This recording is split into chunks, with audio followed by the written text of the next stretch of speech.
proud of themselves. So fat and satisfied.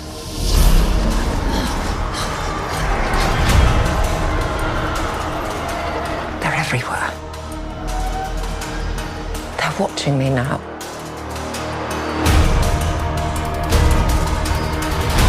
Soon enough, these days will end.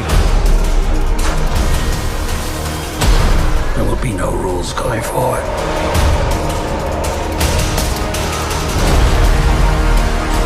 People are standing up.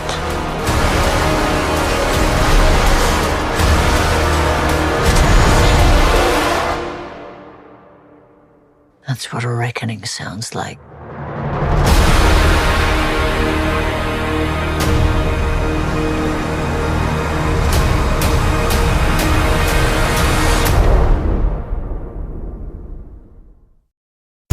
Join me. Together we can rule the galaxy far from sun. I am a Jedi, like my father before me. This is getting out of hand. Now there are two of them.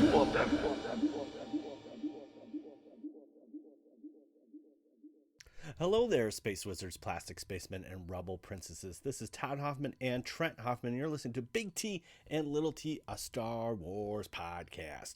Welcome to episode 117. Today, we're going to be talking about, you got it, Andor, season 1, chapters 1, 2, and 3, or episodes. I don't know. I can't remember how they labeled them, but we got 3 episodes on 9/21, and so we'll be talking about that in just a second.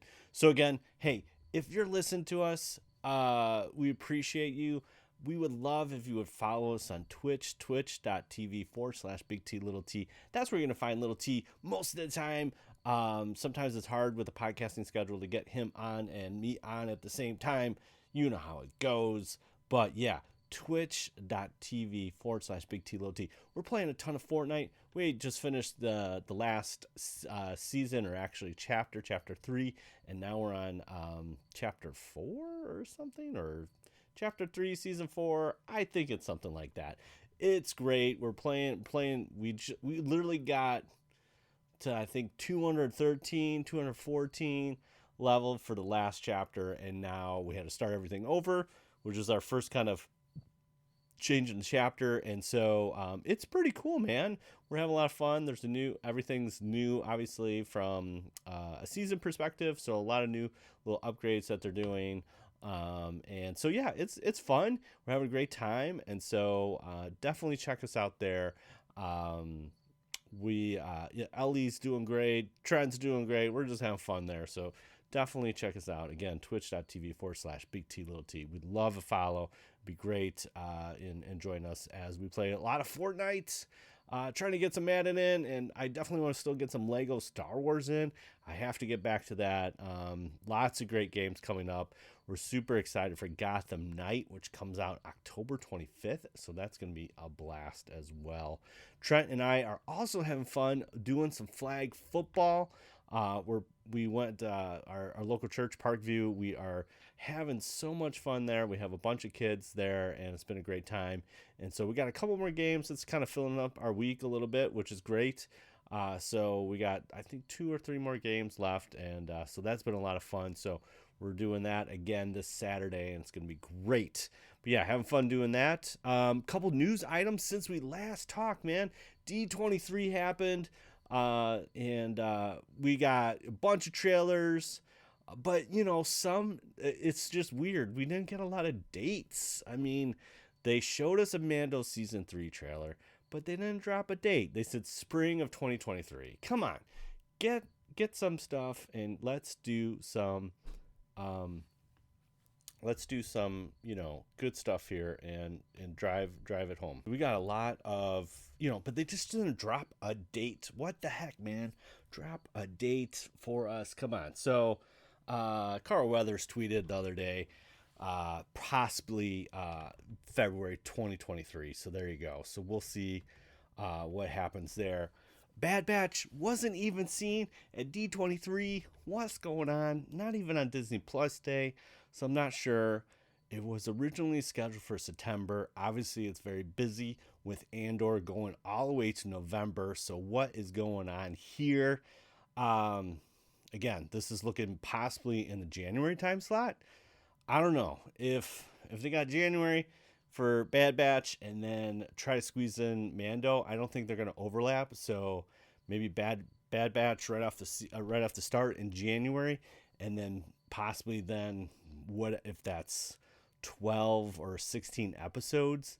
We're looking like April, May for Mando there. Andor, we got another trailer. Didn't really need it, but hey, we'll take it. And so obviously now it's already here, but they did another little trailer for D23. And then Tales of the Jedi dropping at the end of October. So yes, we're going to get a new Andor episode and Tales of the Jedi. Again, Tales of the Jedi is going to be just like Visions, where they're going to probably drop a couple, I think there's 6 short videos or short shows there. This looks amazing. I'm so pumped for this. Star Wars animation is amazing. You're missing out if you're not watching it. Tales of the Jedi is going to be dope. It's going to be awesome. I can't wait for that. So yeah, a couple news out there. It's just I'm constantly baffled by the way they market these things and all this kind of stuff. I just don't understand. Most of the beat stuff that we get is coming from, like the magazines like Vanity Fair, Variety, Deadspin. All these things are coming from those sources, and Lucasfilm barely does all this, publishing stuff. So it's just a weird kind of thing, but whatever. We got it. It's all good. It's fun. We're getting new Star Wars content, which is great. And so, yeah. So let's get into our main topic here. Andor season 1, chapters 1, 2, and 3, or episodes 1, 2, and 3. Wow. It was crazy. So, let's just start off with like a little back history, just so we're all on the same page here.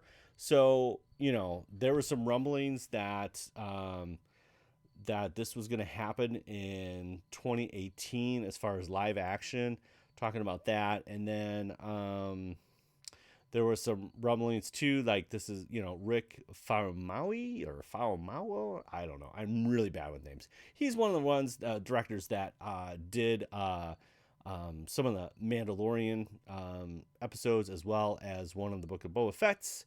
They were talking about him directing a couple undisclosed, but that kind of fall through. And then finally, in about 2019, Tony Gilroy would be writing the pilot and series. So they already had Jared Bush, who wrote Moana, kind of writing this already, but then Tony Gilroy came in and like kind of took everything over and basically became his show, similar to Rogue One with Gareth Edwards. But essentially, they started filming this at the end of November of 2020. And if you remember, again, another D23 way back when Diego and Alan Tudyk came out. Now, here's the real crutch of the thing. Alan is K2SU is not in this season 1. So hopefully in season 2 we finally get K2. But yeah, it's already been kind of disclosed that Alan is, K2 is not in season 1. So kind of interesting that they bring out, Diego Luna and Alan, and he's not even in the film. Whatever. It's okay. It's all good. So, yeah. And so they finished up production September of 2021. So they went pretty much 9 months of filming, which is crazy. And now we're here a year later in 2022, and it's finally getting off the ground. So there was talks, there's been a bunch of rumors too about multiple seasons with this. They finally kind of could say like, okay, we're going to do season 2, but we're going to do kind of big jumps, because Tony was like, we're going to be writing this for years. So take a little break. It's already, I think they're going to do the same cycle and basically start filming later this year. And yeah. And so the first trailer they dropped was obviously at Celebration. and it was announced August 31st, 2022. Then on August 1st, Diego was so kind enough to drop another official trailer on us and said, yeah, we're going to push it back 3 weeks. So I kind of get it now, because if you look at each of the episodes, especially 1 and 2, they just kind of end. They don't even like go to like a conclusion here. Part of that I like, but like, again, if you're telling a bigger story, you still want those episodes to like kind of end, and you kind of go crazy, obviously, if you're trying to wrap everything up in one little episode, which I felt like both Book of Boba and Obi-Wan have kind of that sitcom thing where it's like everything gets solved in this little episode. So I'm like on the fence of like it just kind of abruptly ends. In some respects I'm 1 and 2, and so it's like, okay, there's more story to have. So I was grateful that we got 3 here. So let's just kind of dive into each episode. So interesting way to, I think, to start a show and make it serious is that essentially, Cassian's on is basically like a brothel, and we get they're at Morlano 1. I believe that's what it is. And of course we got the Rogue One titles back. Yeah. And they're bringing back BBY. Bold statement. Bold statement. If you have read recent literature like the it's called The Star Wars Book, they changed it a couple times as far as what the nomenclature, if you will, of like how the series are written out. But they made a bold step right back to BBY. That's the battle of Yavin, or before the Battle of Yavin, if you will, BBY. And so, yeah, that is pretty interesting. But essentially, we open up at this like brothel, and Cassian is looking for a girl. There's 2 other gentlemen there, and there's a little heat there, like, hey, we've been waiting a long time, stuff like that. And so he is looking for his sister. And so it's like, okay, got it. Because, and basically the girl that he's talking to is like, no one leaves their real name. There's no one here, and so he mentions, where she's from, and it's like, yeah, no one, believe it's Canary or something like that, and yeah, like, nope, no one here. The 2 guys tail him. He gets in a little tussle with them, does like a reverse headbutt on the other guy, gets him smashed down, and then basically when he gets both of them detained, he tells them, get up, and the one guy's dead. The other corporate guy's like, hey, yo, we can walk out together, and then Cassian kills him. Oh boy. So, every decision has a consequence. That's what I kind of tell Trent, and that's one of the things that we see here in Andor, which is kind of cool, is that, again, he did this thing, it's okay, but not okay because you killed somebody and it has consequences. So he goes to Ferrix, I believe it is, and we get to see not an astromech, maybe a ground mech or something like that, I believe. And we get B2 EMO, B2 EMO, and we get some Corellian hound dogs that we've seen in Solo, and they just look goofy, and they're great. And the one guy tries to take a little tinkle, and, we get a nice little droid shock, little taser thing. Love it. So it's kind of a cool intro to Ferrix, and just kind of seeing all that. It's just... So one of the things that we kind of go back to is the corporate center, corporate security, and we have, I believe it's Surreal Karn.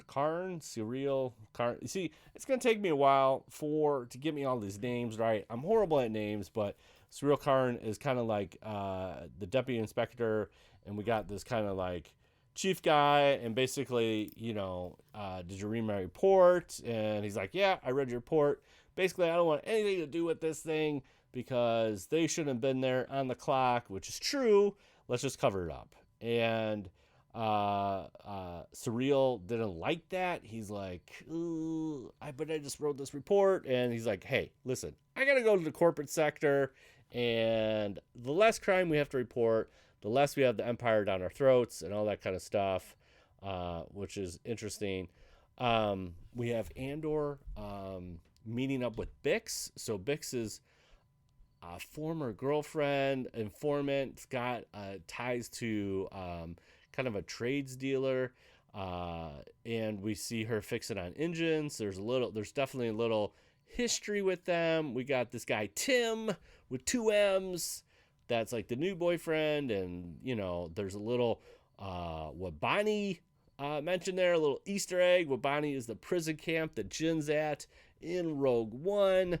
So a little bit of that. There's a couple different little, just throughout this show, there's a couple little, that they said that Tony was like, I'm not doing Easter eggs, but there's a bunch in there. I mean, it's just a lived in world. One of the things that I loved about Ferrex here is that it's just big. There's a lot of different things, a lot of nooks and crannies, a lot of different shots of, different shops and all this stuff. I just loved all of it. It was great. But you could tell Cassian is, there's just a lot going on with Cassian, and he's trying to cover up hey, he got this thing, he got messed up on his face, and he's telling B2 hey, you never saw me. I was here the whole time and didn't travel anywhere, trying to cover up lies and stuff like that. And it's kind of hard keeping track of everything. And so then he runs to kind of this a friend or whatever, and he's like, hey, we were drinking together. I went back to your place to he's trying to cover up his tracks as much as he can. But basically when he runs into Bix, he wants her to reach out to the informant, because he's got to get out of here. He's got to get some cash, all this kind of stuff. It's very interesting how this all kind of works.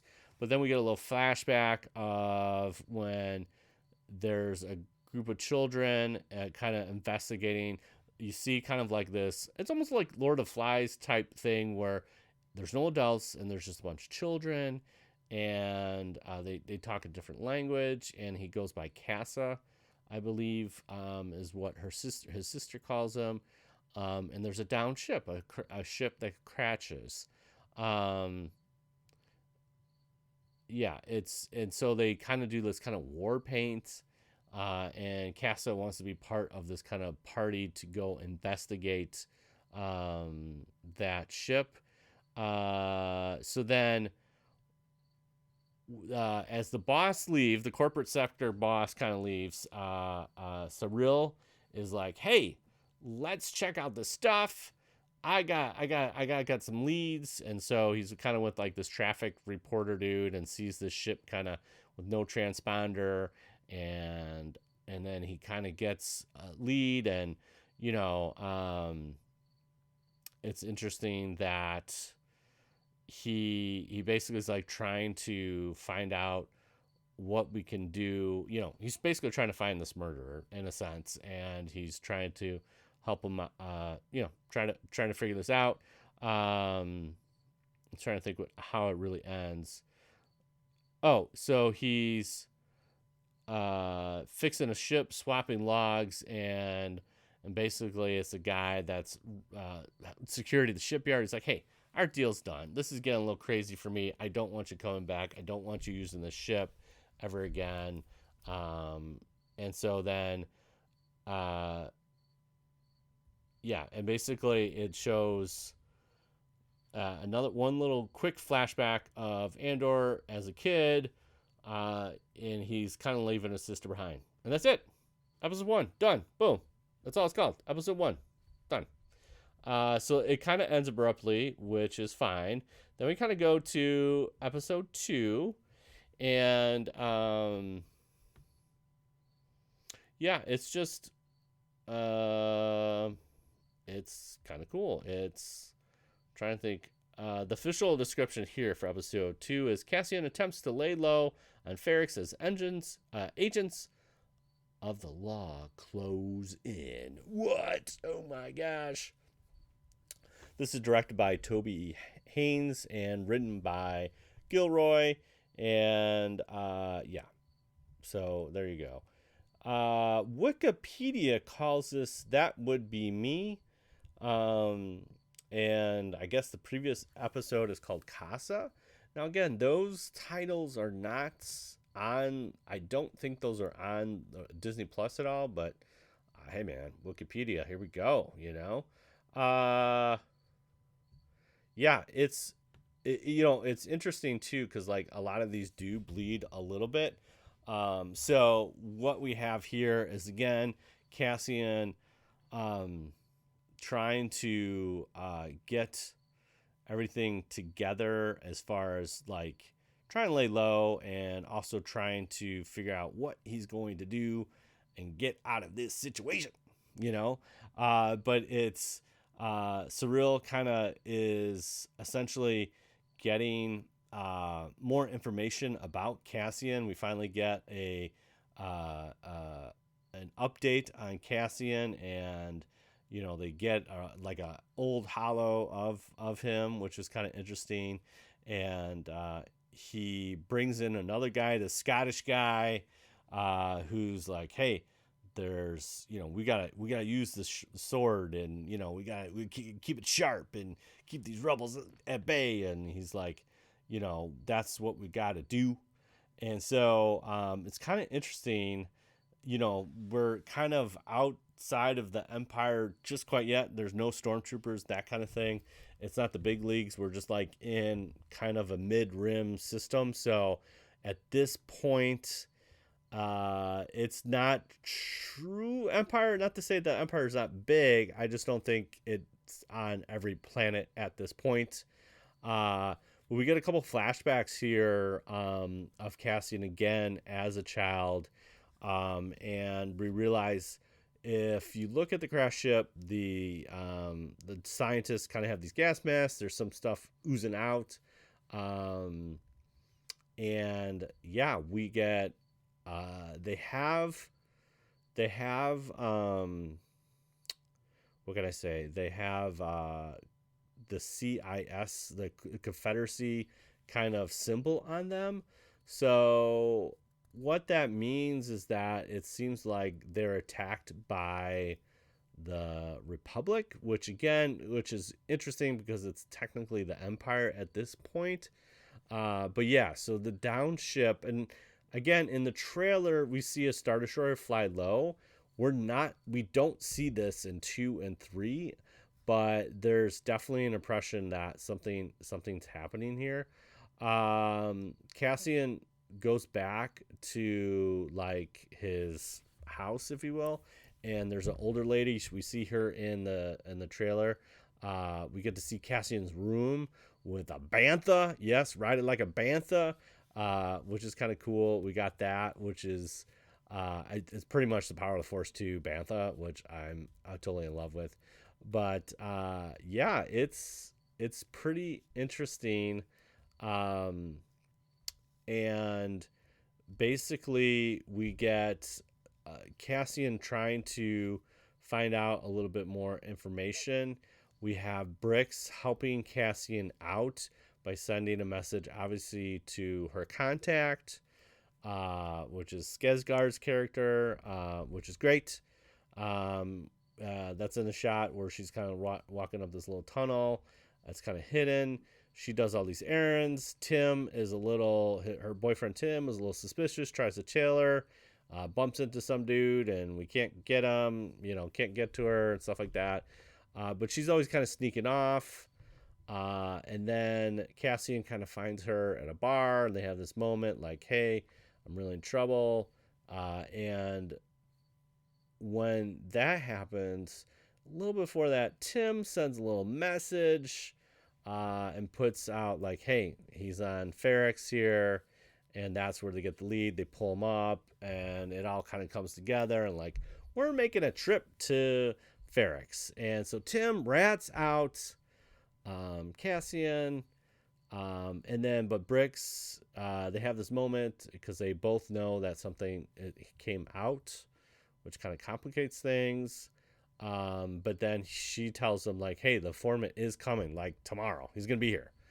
You're like, okay, here it comes. So a lot of things are happening there, and then we have Brix going back to Tim and hanging out with Tim, little kissy smoochy, which was so we have that little part there, and they bring in Calf. So Calf is it's been mentioned in Legends for years, and I believe, I'm trying to think where else it's mentioned. It might be in the books. I believe it's John Jackson Miller's book, New Dawn, that Calf is mentioned, but it's never been mentioned on live TV or movies or anything like that. So Calf has officially become the coffee of Star Wars. So there you go. But yeah, that's been used a lot in Legends, which is fantastic. What else do we have? A little bit more flashback. And again, like it kind of blurs together because obviously they all kind of, but you know, there's a little bit more flashback with Cassian, and you understand the relationship with the grandma girl. I think that's in 3, now that I'm thinking about it. So anyways, you got these blow darts. They jump on the thing. The leader girl gets shot in the back. Cassian decides to man up and basically go in the spaceship, and it's kind of still all thing, you know, all kind of blown up, but he goes in a central kind of area, and it's all kind of new to him. He sees his face, I believe, for the first time, like in a mirror. That's him. He doesn't realize what he looks like. Possibly, I mean, obviously, you might see his reflection in the water, but it's a little bit clearer in this thing, and he just gets banned and starts smashing things. So I think we see that part in 2, because in 3, the flashback picks up with Grandma and another person and B2EMO coming to the rescue, and they're stealing stuff, and she basically tranquilizes him, puts him out, you know, whatever, because she says that the Republic is coming, therefore she wants him out of there, so he would be dead any other way. So there's a separation of sister there that basically they leave out of, and it's cool. This is at the end of 3. We get the flashback and future Cassian at the same time, or present Cassian at the same time, as they go to hyperspace, and that is super cool. I love how they filmed that, and it was really well done. But backing up a little bit, so the informant shows up, heat's on, corporate sector's coming through. And we find out Ferrix is kind of like a strip yard, you know, like a blue collar. They're stripping ships of stuff. We've seen this in Jedi Fallen Order. And now we get to see this a little bit more in Cassian, or at Andor on Ferrix. And can I just talk about the wall of gloves? Oh my gosh, the wall of gloves. And it kind of makes me laugh because, you know, he said my gloves when he shot the stormtroopers in Rogue One. It's like one of my favorite lines. It's such a goofy thing, but yes, my gloves. There's just this whole wall of gloves that they use for stripping, but they put them back at night, and I don't know why. I love it, but it's awesome. And if you notice, there's a couple pegs where the gloves are missing, and I'm just like, oh my gosh, maybe that's Cassian's. I don't know. I just love it. That's one big cool little thing. Then we have the meet up of the informant and Cassian. And at the same time, this is now where corporate, they call them blues, but basically corporate security's coming down. Our little surreal guy makes a speech. It's not very well received by his soldiers, but Scottish guy's like, hey, it was the best, man. Great speech.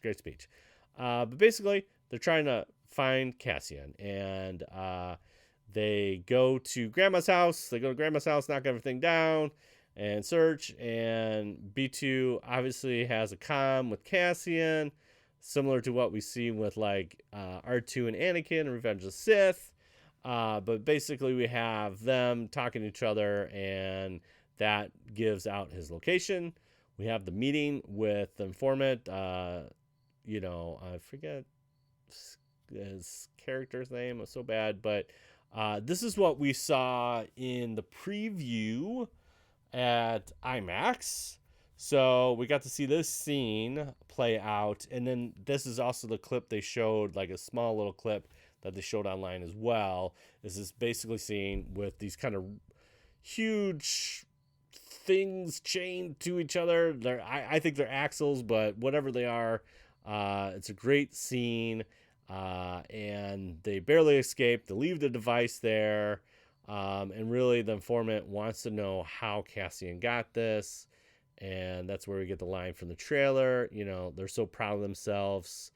You just walk in and, all that stuff, So it's a very cool scene. They get out of that, and now they're trying to get away.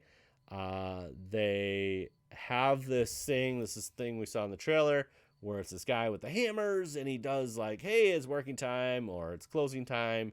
And that kind of plays into chapter 3 here, episode 3. As the blues show up, most of the common folk are using these kind of wind chimes to help warn people that this is happening, which is great.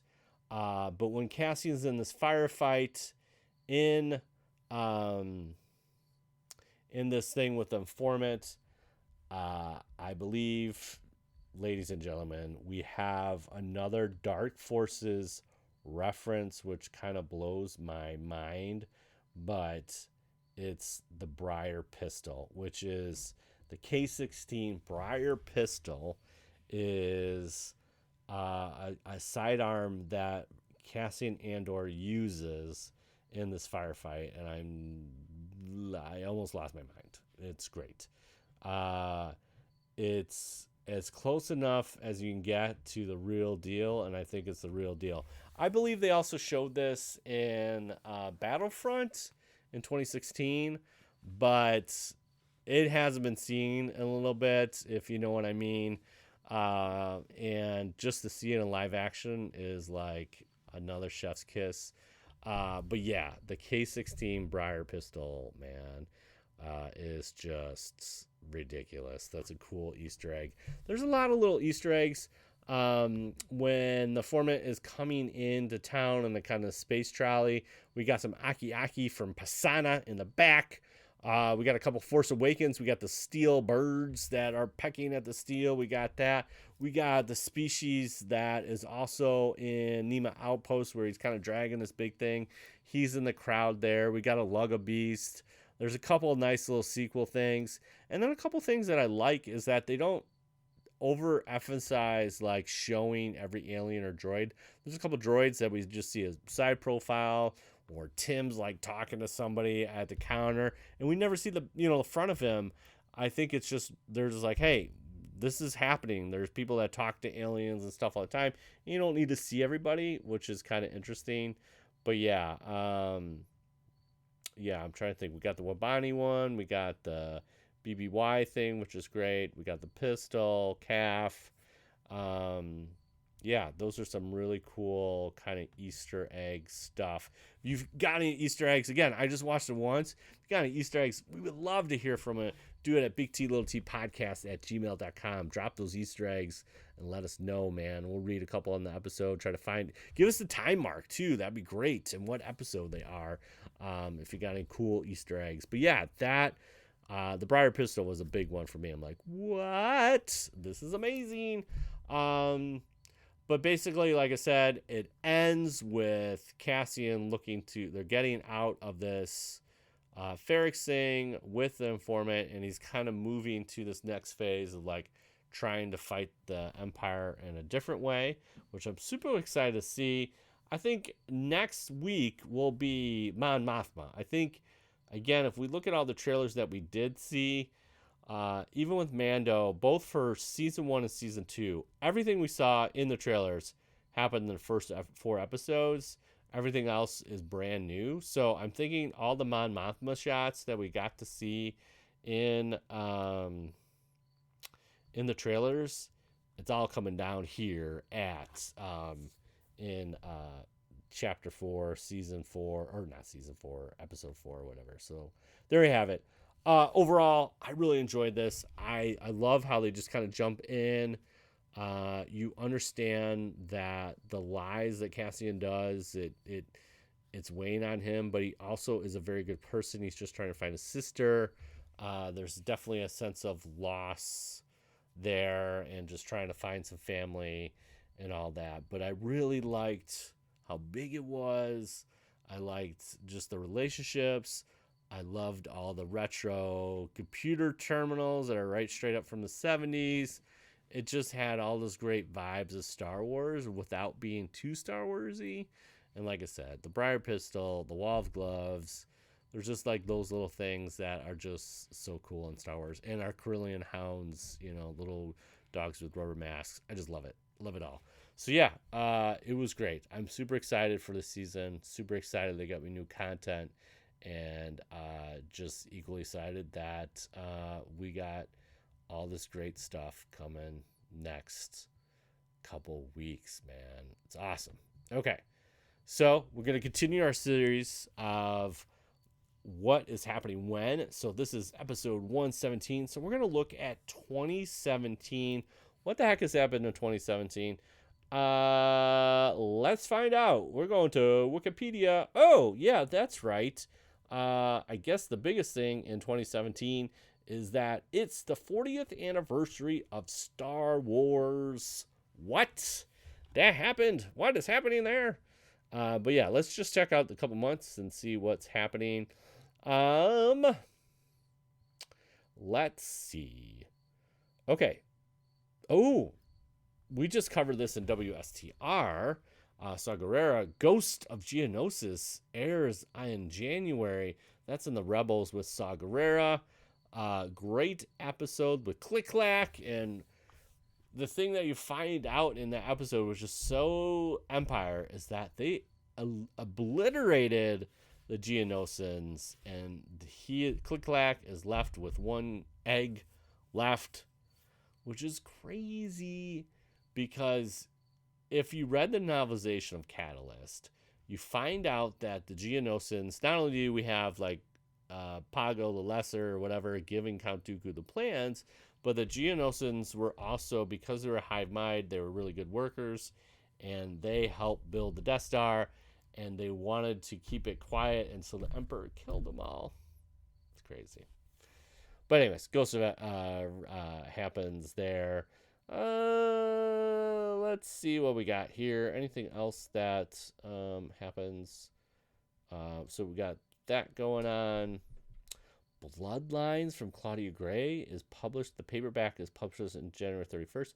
Bloodlines is great. Essentially, what that is Princess Leia, people finding out that Darth Vader is Princess Leia's father, and yeah, not good things happen there basically, and she has to find a kind of a new way of providing for the family because she is no longer a senator. They kind of kick her out and that kind of thing. It's really well written. I really like Claudia Gray. It's awesome. Aftermath, Empire's End is published. Aftermath is hit or miss. Chuck Wendig's books. There's a trilogy. One of the greatest things that Chuck Wendig did was mention Boba Fett, which is and the Marshal. That is all in the Chuck Wendig books. And Mr. Bones, the one of the coolest kind of creations, basically a repurposed battle droid called Mr. Bones that likes to murder and have fun and be a protector of, gosh, I'm forgetting his nickname, Snap Wexley. Yeah, which is he's featured in yeah, he's featured in the Rise of Skywalker, Force Awakens, all that fun stuff. Oh, guess what? Dr. Aphra is published too in January, the third and fourth, and yeah. So Dr. Aphra comic is amazing. March, the 4th season of Star Wars Rebels is officially announced. Hooray! Awesome. The Nintendo Switch is launched in March. Whoa, that's pretty awesome. Cool. Rogue One Star Wars Story Digital HD. Nice. Okay. That's cool. Okay, we got all the stuff. Great. Ooh, Thrawn published. I wonder if that's a comic or the book. That happens in April. Okay. But May, we have the 40th anniversary of Star Wars. Now, fun fact, that was my first trip to Disney World. It was the bucket list. It was the cream of the crop.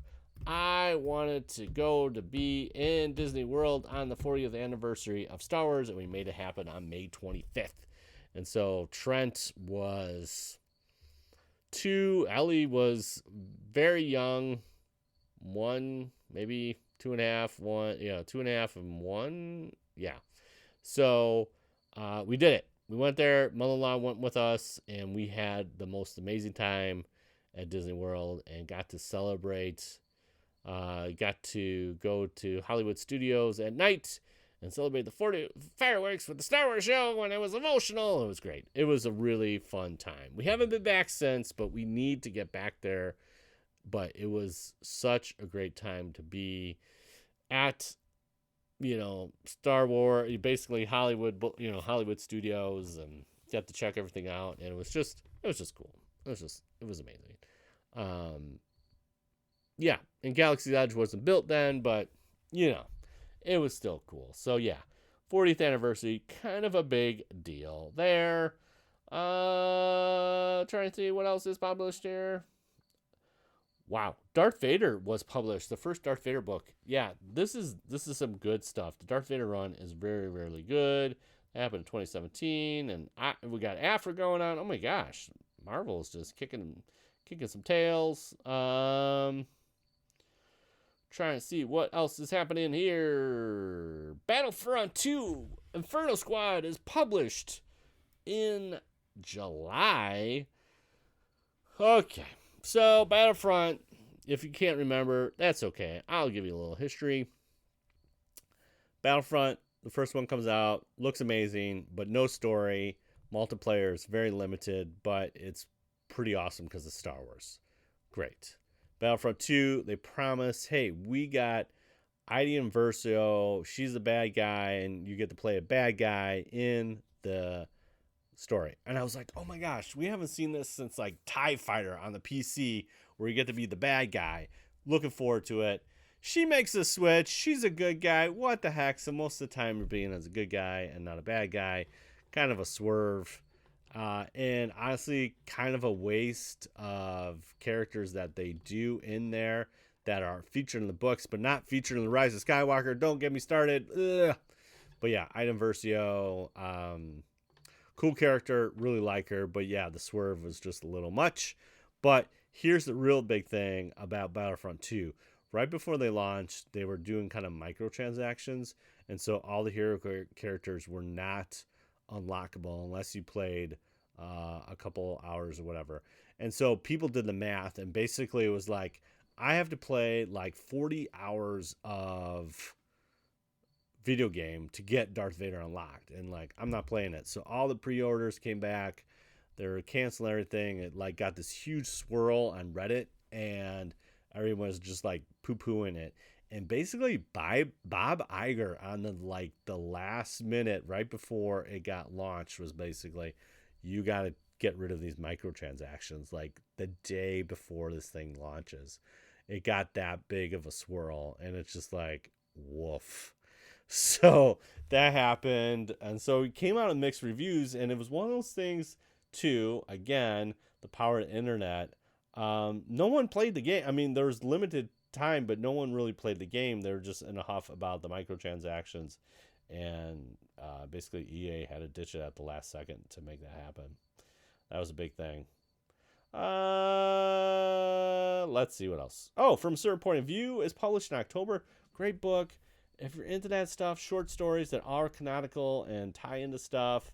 Yeah, goofy, weird, awesome stuff. All of that. And that was kind of to also celebrate the 40th anniversary of Star Wars. That's pretty cool. Yeah, December. Last one, December 15th, Last Jedi. So everything was great. We were in a Star Wars nirvana, but I tell you what, after Last Jedi, man, it was rough on the internet. It was rough. You're in social media, in a podcasting. Yeah, it was really, really rough.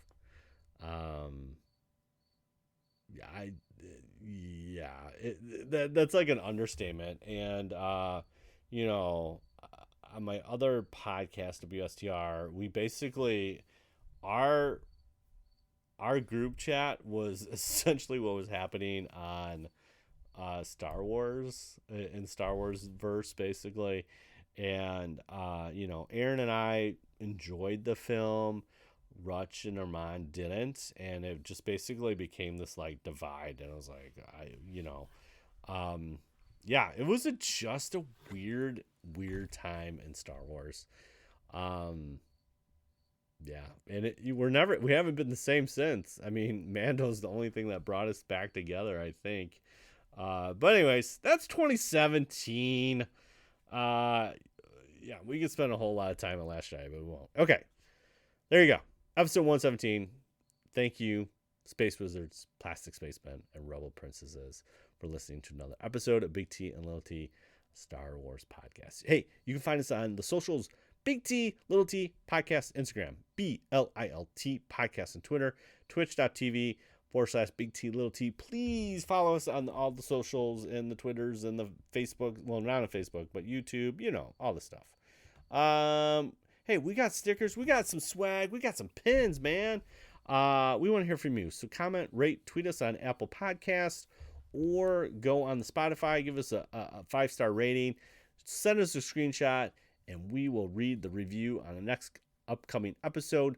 Or if you got a question, hey, tell us your favorite part of Andor. Give us your Andor thing. At Big T Little T Podcast at gmail.com. Let us know what your favorite thing is. Trent's was episode 3. He really liked the firefight and loved the swerve at the end, basically with the exploding car that was kind of from Solo, and them getting off a speeder bike chase. He really liked that whole kind of last little bit of the show, and I would have to agree, it was really, really strong. Hey, next week, episode 4, Andor. Yes, that's right. We are going to be reviewing every week. Hope to get a couple guests on as well. It's going to be fun. It's going to be awesome. Now, truly remember I messed that all up.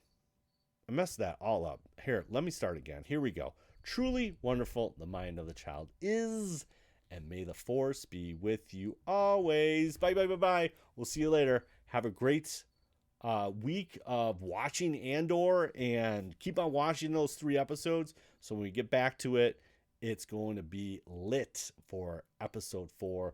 We'll see you next week. Bye.